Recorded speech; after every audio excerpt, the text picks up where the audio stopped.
important that we identify the large, medium, and small shapes when we're starting to design the internal design for our silhouettes, because right now it's all shape and proportion based, but we need to figure out, well, what are the details that are going to be contained inside, right?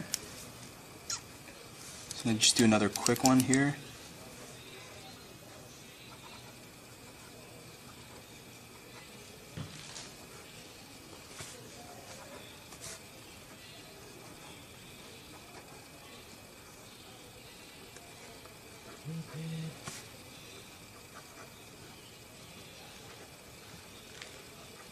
Okay, don't worry about these being too perfect. These are just to document them. Do you guys all understand what I'm doing here? Okay, very, very basic. The core idea is just to break them down so that when we design silhouettes based off of just pure outer exterior shapes, it's hard to determine what our interior shapes are going to be, because it's kind of up in the air, right? I mean, obviously when we're doing the silhouettes, we create some kind of internal information, but you kind of don't want to limit yourself with just that one idea. So I'm presenting 3 different alternative options or routes for us to further explore. Okay? So I want you guys to just do a simple breakdown, and from here, let's say we're going to go with, so I have A, B, and C, right? A representing this breakdown, B representing this breakdown, and C so on, right? So if I have A that's representing this kind of breakdown where there's five shapes,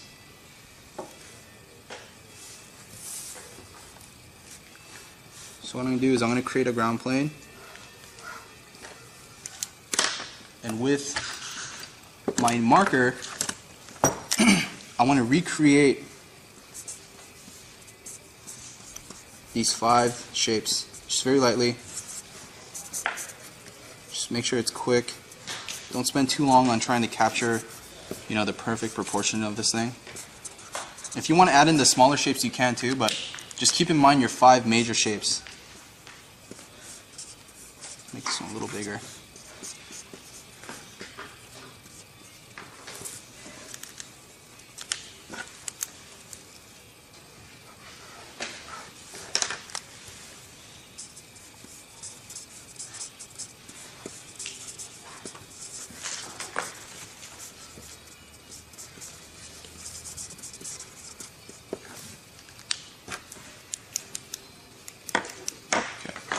So, based on your guys' research, I want you to kind of go back to some of the research pages you guys have done and start to implement some of the visual language into these these internal design studies. Okay, so for example, if I have something like, let's say I was inspired off of this camera, right? Obviously the video camera can't see the structure, but if I'm looking at the design language, or if I was inspired off of this tripod and the camera head, I'll start looking at just certain pieces and elements to translate into this breakdown. Okay, so obviously the silhouette is going to give us just the exterior shape, but what's in it and here we don't know, so I'm going to base it off of the details that are represented here. So let's say I have some kind of circular element.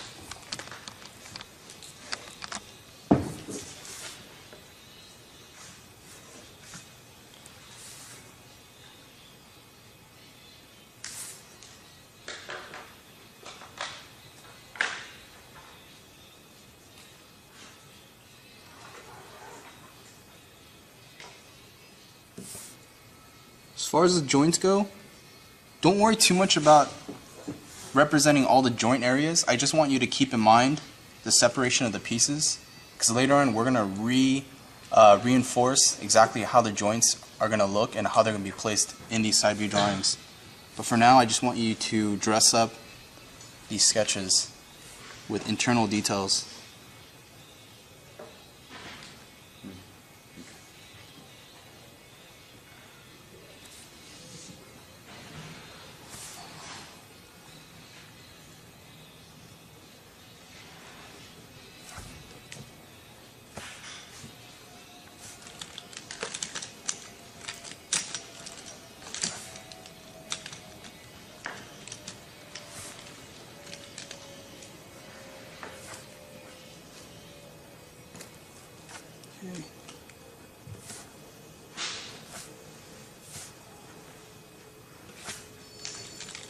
Got my large shapes here.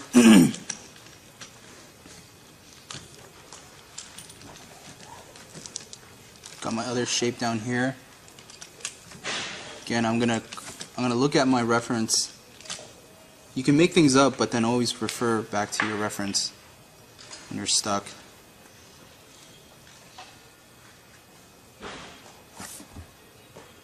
Some kind of blast shield here.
Okay, you don't have to spend too long on these. These should be, they should go by pretty quick. Spend at most maybe 10-15 minutes on each one. But I want you guys to just explore all these variations of, internal shape designs, and try to start to make sense of what is this massive shape here that's represented in my silhouette, and how does it look in linear information. Okay, so this is just a very simple breakdown of how we can start extracting our designs into something a bit more believable. And we don't have to worry at this point functionally, like that's how it works. Yeah. Don't worry about, well, John, I don't know how, I can't fit in a hydraulic here or anything like that. Just think about, there's a circle here and there's a square here. What does that represent? Okay, here maybe there's a big square here, but I don't want to fill in that whole square. Maybe it's maybe what's up here.